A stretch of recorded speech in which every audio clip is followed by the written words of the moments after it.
You are getting thousands of views on your videos, but nobody is subscribing. This is not what is supposed to happen. YouTube is becoming a place about connection. I know we call it the second biggest search engine, but people aren't using it for that. People don't stick around for a search engine. They stick around for the connection and the feeling of community. And if you can cultivate that, that's gonna help you get those subscribers, get those viewers, get those potential customers, and start making a living off of your channel. The first thing I wanna do is introduce Nate from Channel Makers. He does a YouTube tip channel, just like what I do, but I want you to watch this particular video of his. On the surface, it looks like, well, what happened to Nate? Like, where the heck did he go? I had, in essence, anxiety attack. I gotta tell you, what he just did was super scary. He opened up, which is a super scary thing to do on the internet since everything lives forever. Forever. But what he did there was build a connection. By being vulnerable and admitting your own self-doubt, it actually makes you want to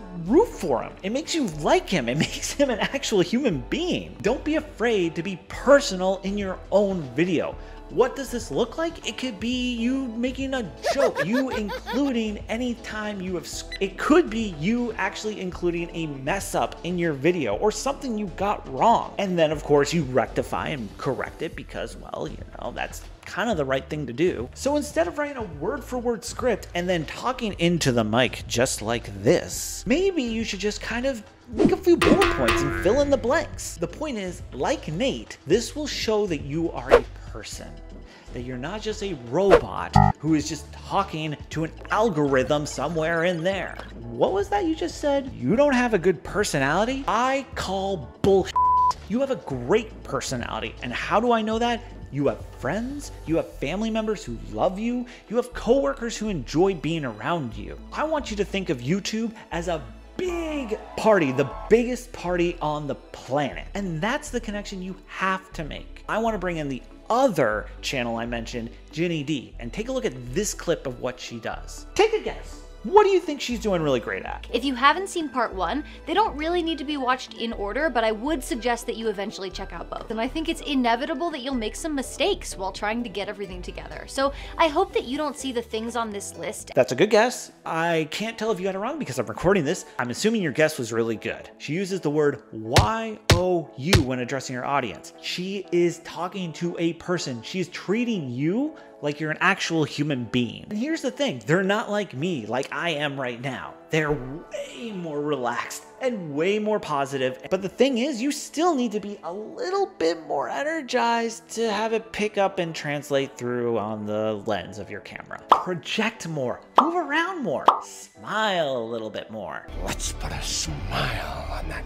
face. You'll find that that actually helps people want to be a part of what you're building, and it will inevitably put your personality out there. Let's take a look at another clip from Ginny D's channel. It is my 10-year anniversary, and since cosplay obviously went on to become a really big part of my life, this would be a great time to try remaking that costume from scratch to see how much I've grown and how far I've come since then. So prepare yourself for a wild ride. I am gonna show you my embarrassing baby cosplayer Ginny photos. You probably didn't notice it, but that was the start of their origin story. That's right. This is where you can become a superhero. That was a pretty terrible joke. They answer the question, why do they have a channel? Why are they making videos? That's what you have to answer as well in your own videos. Every great brand has this type of origin story. Don't be afraid to share your own. Write it down and compare it to other origin stories. By the way, those origin stories will be linked in the description below. I get it. I'm giving you a lot of crazy information, but how do you actually know that this stuff is working? You have to look at RTR. Retention,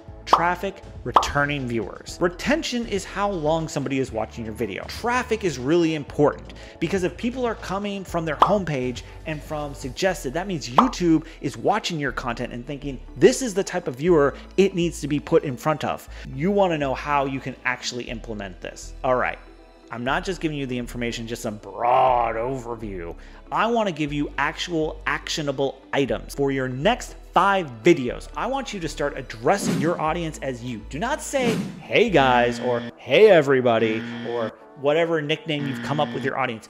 Use you for almost the entire video when talking about your audience. Use less scripted stuff. Be a little bit more improv. Let your personality shine through. Include one mistake or joke or something that wasn't supposed to happen in the video. I want you to write out your origin story, then compare it to the other origin stories that I have linked down in the description below. Edit it, record, and upload your origin story. Do not spend a ton of time on a script, just talk. Increase your retention by 5%, increase your traffic source from homepage and suggested by 3 to 5%, and increase your returning viewers by any amount. But even if you do all this, you're still going to be looking at other channels in your niche, and you're going to be thinking to yourself, why don't I have that success? Why don't I have those subscribers? You're focusing more on things that don't matter. And if you want to know about the things that actually do matter for YouTube success, click on this video right here.